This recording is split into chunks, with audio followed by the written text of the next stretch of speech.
வருஷம் எப்படி போச்சுன்னே தெரியல. நமக்கு பிடிச்சவங்க கூட இருந்தா 3 வருஷம் கூட 3 நிமிஷம் மாதிரி தான் இருக்கும்.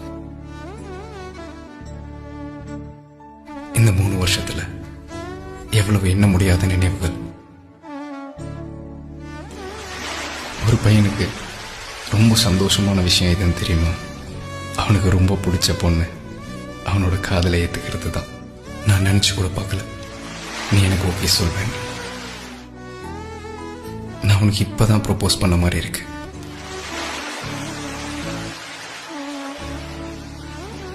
அந்த சமயத்துல என் இதய துடிப்பு எவ்வளவு வேகமா இருந்துச்சு தெரியுமா? ஆனா நீ கொடுத்த நம்பிக்கை நம்மள எவ்வளவு தூரம் ஒரு காதல் பயணத்துல நடக்க வச்சிருச்சு.